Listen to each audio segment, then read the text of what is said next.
So how did the Dr. Anonymous thing start here? Well, my story begins in 2005, and it was right around that time when I started reading some blogs out there, and the blogs that are in the news at that time, carrying over from the election. The U.S. election cycle of 2004. I was reading some blogs at that time, the most prominent of which were political blogs. But it wasn't until the end of 2005 when I myself was having some medical issues, and I needed surgery to be done, and I actually had to take a week off of work. And back at that time, I stumbled onto what was known as podcasts. And I think at that time, that was when the iTunes first started having a podcast section.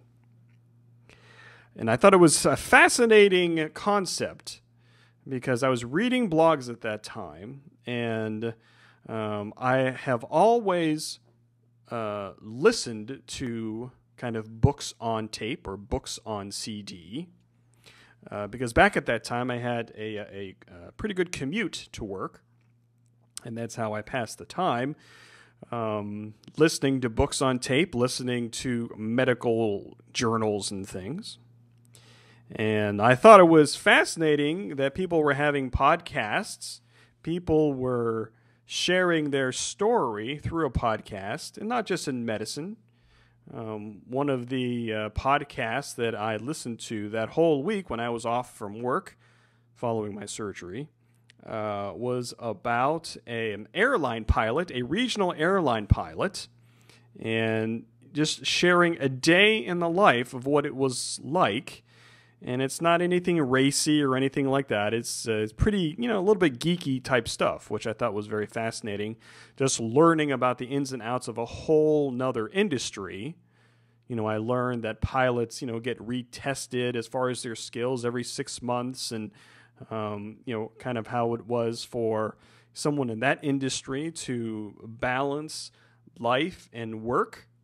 He was away from home 3 to 4 days a week, had small children at home, and balancing that type of life. And I thought it was very, very interesting to listen to that. And I thought in my mind back then that, do I have a story to share? Would anybody ever read it or listen to it? And it took me about 6 months before I got the courage to start a blog of my own. During those 6 months, I was curious to see if anything was in the medical industry there.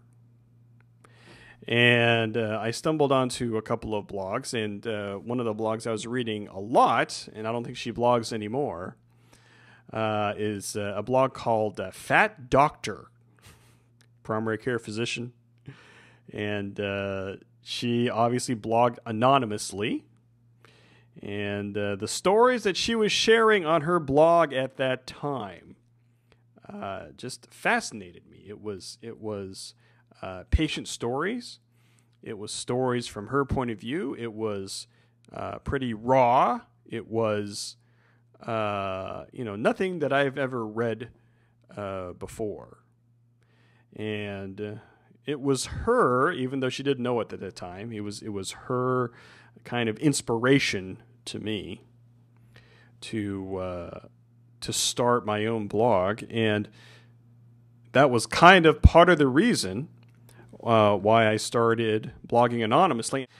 So my next thing would be, what would my name be? So my first thing was, anonymous doctor. I thought that was kind of catchy. And when I went to look for it on the Google, the blogger, it was already taken. So I pouted for about a week. And then I just switched the words around. And that's how Dr. Anonymous was born. It was June of 2006. That's how things got going, and that's how I met some of the good friends that I have here in my chat room here right now. And we were reminiscing about a little group that we had, a group of bloggers at that time. That we called ourselves Little Bloggers Anonymous. And it was funny. It was funny. There was, because, back at that time, there was no Twitter. There was no Facebook. So we would have our little group of blogs that we would follow every day. And we would comment. This is when commenting, was only on a blog.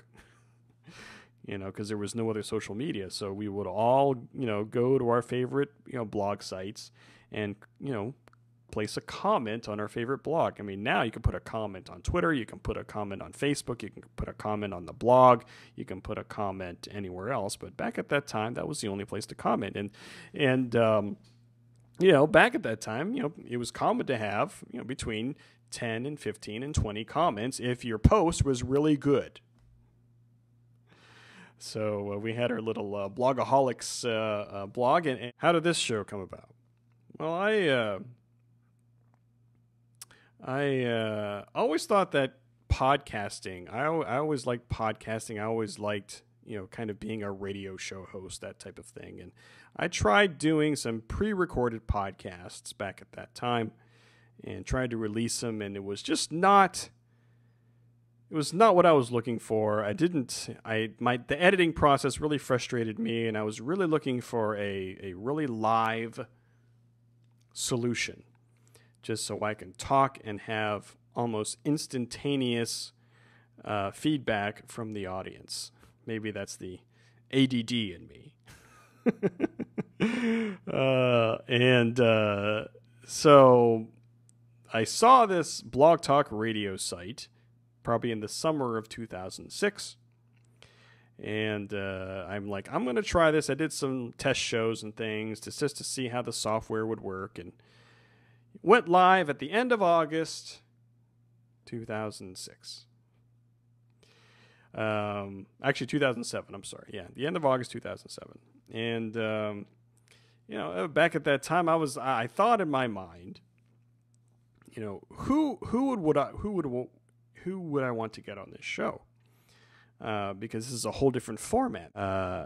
One of the taglines I had back at that time is that this show brings you beyond the blog.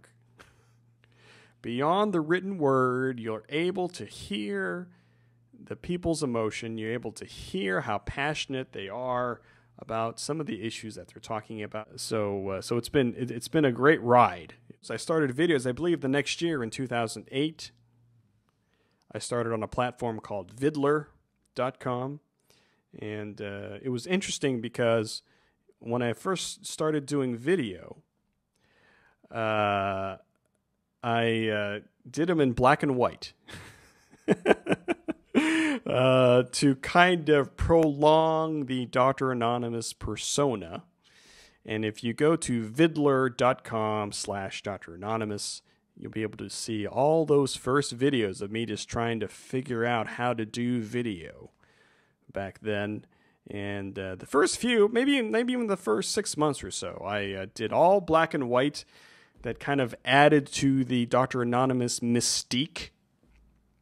And I was lucky enough to host the biggest and most prestigious blog carnival in the medical blogosphere. For people who don't know what that is, every week all of the best medical posts go to one blog, and that's where the community goes to read the best posts of the week. I was lucky enough to be asked to host that a couple of times, and it was in those hosting duties that I started putting my picture up there and started to take back the curtain a little bit as far as the Dr. Anonymous mystique goes. And as I progress doing more videos, that has kind of evolved to a point where I joke about it now that I'm the least anonymous doctor on the internet. Because on my blog, dranonymous.com, you have my voice, you have my face, you have pretty much my name on there as well. And a lot of people have said, hey, why don't you just stop that blog and rebrand it, use your real name, and then just say, everybody go to mikesavilla.com. But I keep it because it's a gimmicky thing that I do. And as I go to these meetings, I say, hey, because people always joke, oh, you're no longer anonymous. Well, I'm like, well, yeah, I'm not anonymous, but what's my name? They don't know my name, but they know I'm Dr. Anonymous. So I will continue to keep this kind of internet identity as I continue forward. And the last thing I'll talk about this, and then we'll take a little bit of a break, is that being involved in social media, whether it's blogging or podcasting or video, it has really opened some doors for me that I'll talk about after the break. One of them is being involved as an advocate locally here. And being asked by my hospital to go on television to talk about health topics, and being involved here on the show and on my blog has really prepared me for that, because I have learned just through doing this show week after week and month after month, to learn to have a skill to do things like talk in sound bites, to give an answer that sounds smooth, that sounds, doesn't sound too dorky. Just from months and months and months of doing this show, recognizing that, when I get it, because when I go into those TV interviews, I get 2 minutes, 3 minutes tops. And I know that, when they ask me a question, I have to have a good 30, 45 seconds to get my entire point out. And I really think it's doing this show month after month over the past 3 years that has really prepared me for that. And I encourage anybody to try this out, try different things out, go out of your comfort zone.